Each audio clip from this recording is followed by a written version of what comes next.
come up with a tougher example. Now, everybody stay in your seat.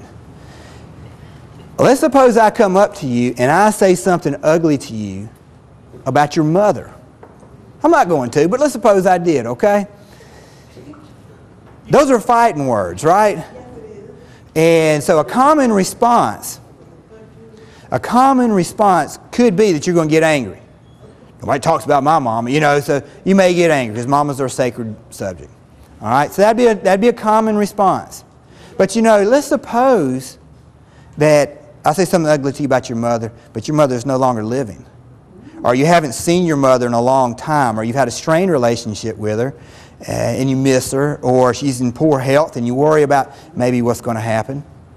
And so instead of getting angry, you feel sad. You might even have some sense of anxiety about it. You know, maybe she is in ill health and you're thinking, yeah, she's not going to be living here much longer and I don't know what I'm going to do without my mama. She was always there for me. So it would be normal to maybe feel anger, but you could be sad or scared. But you know, you could also blow it off. You could go, psh, Mark's having a bad day, and think nothing of it, right? So that comment I made to you about your mother could have gotten any one of those four responses. But ultimately, who chooses it, me or you? We all choose our own emotions. So from here on out, if you catch yourself saying, you're making me mad or you're hurting my feelings, I want you to stop yourself and go, wait a minute. I feel angry or I feel hurt. I don't mind you being angry. That's not the point here. You can be angry all you want, but I want you to be responsible for it. And realize you choose your own emotions, that it is a choice. Because see, once you start realizing you have a choice, you start setting yourself free from it. Because who would choose to run around and be angry all the time? Nobody's going to choose that. See, there's two paths in life. There's one that leads towards peace of mind. There's one that leads towards conflict. Most of us are all too familiar with the one that leads towards conflict. And we're tired of being on that one. So part of the way of getting on this path that leads towards peace of mind is you've got to start taking responsibility and realize you have a choice. That right there can set you free. A question I want you to be thinking about. I'm actually about to give you 4 questions. The first one is, what are 5 things that you get angry about? Notice I didn't say what are 5 things that make you angry, because that would be irresponsible. What are 5 things you get angry about? And what I'm trying to do with this question is I'm trying to get you to identify what are some of the common areas where you tend to lose your cool. Because there's usually certain areas that we tend to stumble in. It could be somebody saying something to you about your mother, but it could be a variety of other things. Where are the areas that you struggle, that you tend to get, you may be kind of sensitive to? You want to identify those, because if I know I have a problem with that, that awareness right there puts me ahead of the game. So then I can start coming up with a strategy that every time somebody does this thing, I got a line of things that I can do to keep that from pulling my chain anymore. So what are the 5 things I get angry about? What are the more common things? Now you may have more than 5, and you may not have 5. If you don't have 5, just be thankful. But what are those 5? Second question, what scares me most? What scares me most about my anger? What scares you most about your anger? See, a lot of people don't realize this, but anger is a fear-based emotion. Now, years ago back when I had a problem with my temper, somebody would say, well, Mark, you're really just scared. I said, I'm not scared. Just step outside. I'll show you. But it's a defense mechanism. See, I grew up with a lot of hurt, a lot of backstabbing, a lot of betrayal, just a lot of hurt feelings. And so and I didn't formally think this out, but if you come across as being angry all the time, what do people do? They leave you alone. So if I've got all you guys back like that, guess what? You can't get in here and hurt me. So you see how that works?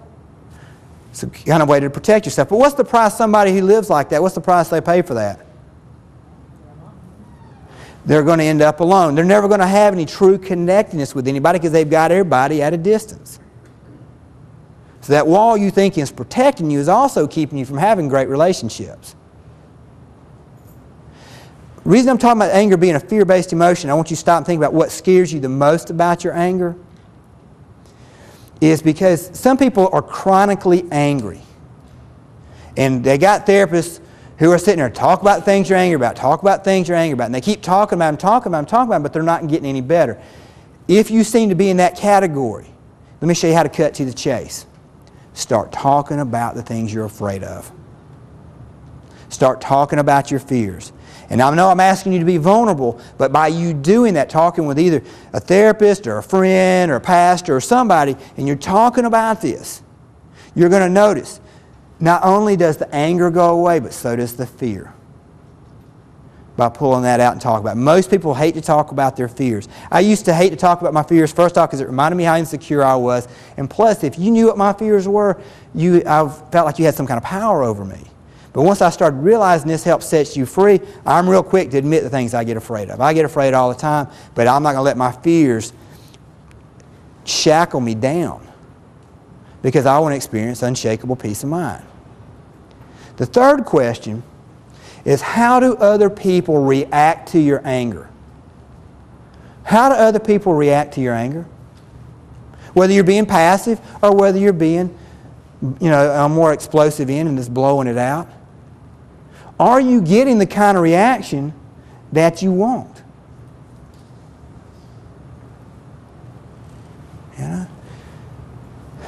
Let's suppose with my wife and children, I use anger as a means to get them to do what I want them to do. So I come across as being intimidating and hostile and things like that. Unpredictably scary with my anger. If I do that with my family, I may be able to get them to do what it is I want them to do. And I'll have their respect. But it'll be a respect based on fear versus one of love. And I don't know about y'all, but I don't want my wife and children afraid of me. But that's exactly what a lot of us are doing, is we are training the people we love the most, people we would die for, we are training them to be afraid of us. And so your children, they'll tell you some things, but they won't tell you everything. Because they'll say, I remember how mad Daddy got that time such and such. My wife, she may tell me some things, but she won't tell me everything if I'm being that way. Because she says, I remember how mad Mark got that time I did such and such. So I'm actually training people to lie to me. Because my reactions are over the top. It doesn't take a psychiatrist to figure out that, I'm saying you can tell me anything, but when they do, I blow up. It doesn't take a psychiatrist to figure, no, you can't tell Mark everything either. So if you want people to come to you and tell you any and everything, you got to show them you can handle it. So if you're not getting the kind of reactions you want, you really want to stop and take a good look in the mirror. How am I coming across?